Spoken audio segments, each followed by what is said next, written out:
Yo, what's going on, Space Cadets? Welcome back to the Space Shuttle, baby, man. Today, we're doing Love Without Attachment. Now, a lot of people are looking for love. They're trying to find it. They're trying to search for it. Go on vast mountains, low valleys, deserted lands, just to find love. But the problem is, when you go looking for something that's supposed to find you, you end up chasing nothing. You see, love is attracted. Why do you think we say, I fell in love? You don't expect to fall. And anytime you do, it's on purpose. But what's something that happens on purpose when you fall, right? Nobody hurts themselves on purpose unless they have to put themselves in that position. When you fall in love, the whole point was because it wasn't expected. The whole point was because the person you fell in love with fell also. It found you, and you're just living in it. So, let's get into today's video and focus on love without attachment. In light of the recent Jonah Hill controversy and in following a request from What's a viewer, this? I decided to Plain make a and short simple. video on If you loving without need- attachment. As recognized, Hill If you need surfing with men, boundaryless, inappropriate relationships or friendships with men, to model, to post pictures of yourself in bathing suits, to post sexual pictures, friendships with women who are in unstable places, and from your wild recent past beyond getting a lunch or coffee or something, it sounds like he's showing his boundaries. Posting pictures of yourself in bathing suits while in a relationship. What Kanye say? Rappers be talking about, I got your bitch. Instagram got your bitch. Instagram got your bitch. You ain't got your Instagram, got all y'all. Because they going to do it for the gram before they do it to you. They going to send a picture to the gram, but they send it to you. is engaging in a sort of therapy speaks around Instagram got your bitch. This appears to come from a place of possessiveness. Why does possessiveness occur? Eric Fromm notes a Possessiveness. sort of love that is developed in modernity. Love as teamwork, where everybody adjusts his behavior to the expressed needs of the other person in the pursuit of common aims. Okay. Modeled after the sort of groups you might encounter in an office space, there isn't anything apparently wrong in centering collaboration as the essence of a relationship. But this is a naive concept, as it fails to account for why we end up in relationships to begin with. The neurotic lover, Fromm notes, is usually a man who wants to be loved while never having to actually love. This sort of childlike state encourages grandiose and romantic visions of their partner. They may feel so good about their partner that at first they will display a great deal of charm and affection. Yeah. But there's a significant failure in seeing their partner as a human being with their own agency. And I would say with that right there, right? What he just said was, as a man, you're falling in love with a partner, but never really feeling that love. And this is what I say, right? Let's change some perspective. Let's change how you think about things, right? Don't take it to heart if you don't want to. But I'm just showing you some knowledge of how you should view something, right? Did you get into the relationship with your partner 100%? Was you being fully who you were? Do you know yourself? Do you love yourself? What are you bringing to this relationship when it comes to your identity and who you are? And then what is she bringing?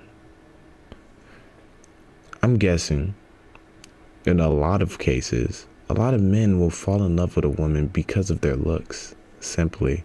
They don't pay attention to how they act or how they're seen by other people, what they do in their lives.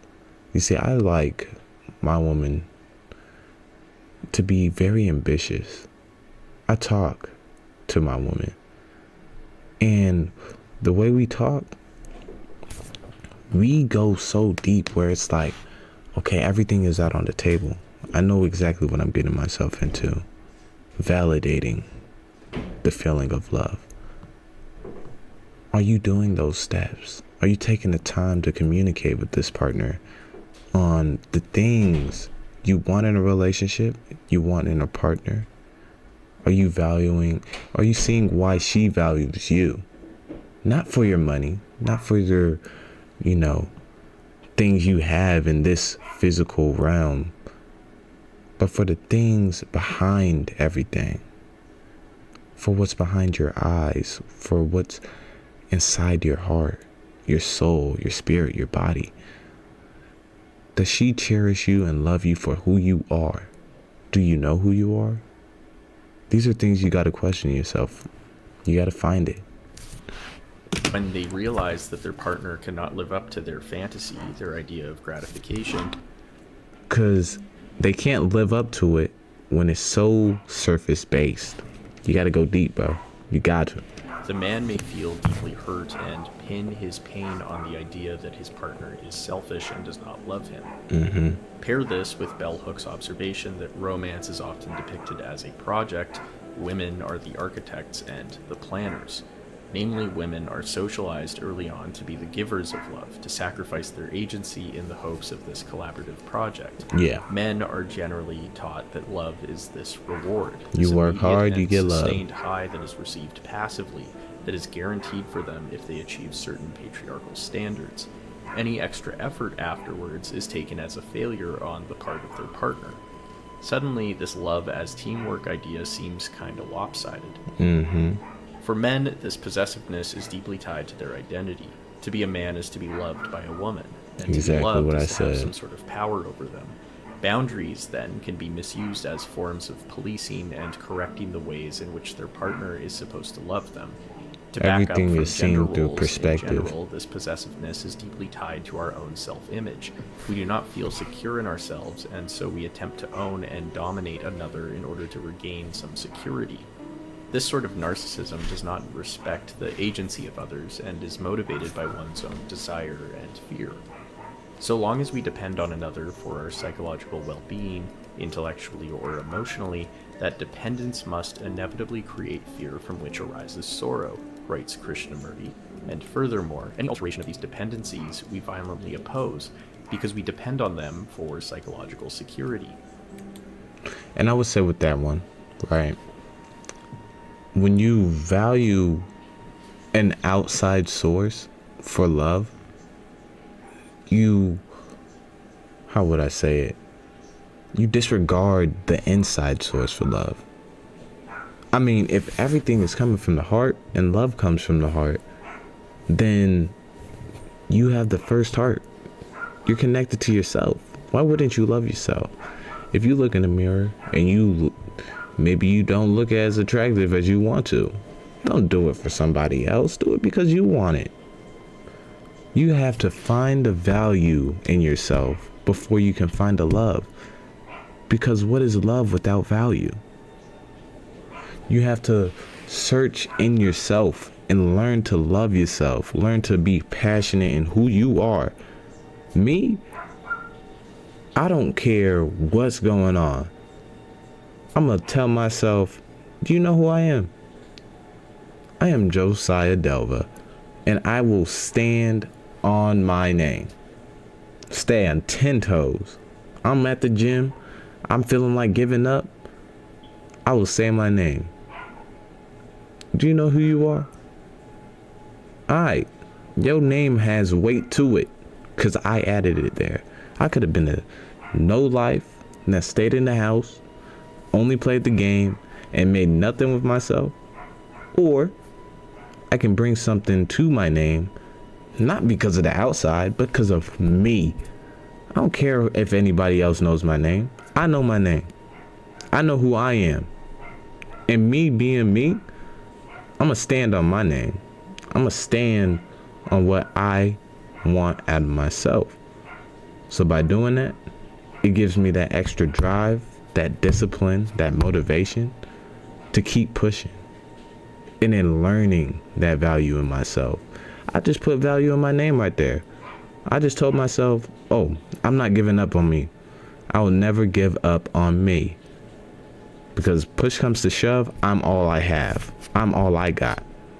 My mother, my father, my woman, anybody could be out the picture. Besides God and me, I'm the only person I got. So why would I give up on myself? And why would you give up on yours? To love without attachment is above all else to get over oneself. In fact, Fromm recognizes the overcoming of one's narcissism as the main condition. People view for the love as an achievement of attachment. love. In attempting to secure our own self-image, attachment as love. create an image or fantasy of that other. We imprison them there through manipulation, deception, and control. This is our attempt to possess. And we also imprison ourselves in our own narcissism. We cut ourselves off from being able to experience true love. To abandon the present in order to look for things in the future is to throw away the substance and hold on to the shadow. Exactly. What is true love? Firstly, love involves some level of objectivity. You need to see people for their own potentialities and your own potentialities, rather than the images you have of them. This in itself means abandoning one's self-prioritization.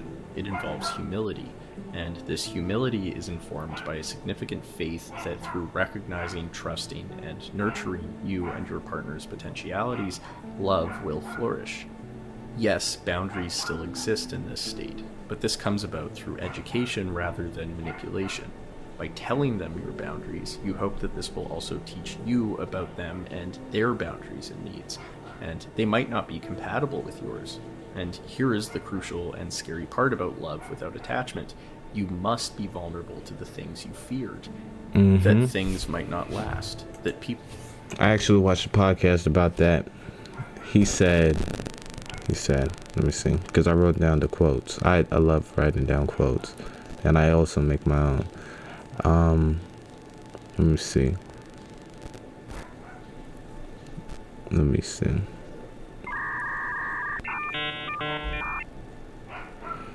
Did I not write it down? Anyways, it went along the lines of, you can't love without getting hurt. Because you may be able to divorce, your partner, but you can never divorce yourself. You need to learn that in you. That you need to love you first. Your partner, she's there. They can be there. And you can love them with all your heart. But if you're not willing to be vulnerable with your partner and give up all types of pride, not pride that goes against your character, but pride where it comes to expressing your love, bro, it's a scary place. You have to be vulnerable. You have to take that step where you guys are both able to cherish, not because of the idea of love, but for the actual reason behind it. You need to love your partner for who they are. Accept all their burdens that come with them, or I wouldn't even say burdens, but everything, their flaws, their ups, downs, everything. You have to be able to accept it. And when you accept it, you have to be able to build with it. Build with your partner. Make them a better person. Me, I'm bringing the value in my relationship where not only will you learn and gain so much knowledge from me, I'm very supportive and, very willing to help you make a name for yourself. I'm getting with you because of you. Not because I want you behind me. I want you to have your own name too. I like it that you're ambitious. I like that you stand on your name and your word. That's who I'm getting with. I'm not getting with another version of me. I'm getting with you for you. And y'all need to look at it like that. People die, that feelings change. all you can do is have some humility and faith that the learning process itself, which is reciprocal, will bring love to both. Notably, Krishnamurti argues that passion comes through learning rather than through desire or gratification. It is within this intense curiosity we have for the other where love emerges. And how could we truly know those who we supposedly love if we limit them for our own gratification? We must listen without judgment. We must love without attachment. Yes. True love is unconditional, writes Bell Hooks. But to truly flourish, Twisted. it requires an ongoing commitment to constructive struggle and change. Yes. If it's meant to be, let it be. That's a great quote. If it's meant to be, let it be. So I hope y'all, listen to that whole video. If y'all don't agree with it, let me know in the comments. Show me. Because at least in my eyes, in my views on how I see things, I'm a stand on my perspective. But if you got a better one, let me see. So I hope y'all enjoyed today's video. I'm gonna see you on the next one, because we is out.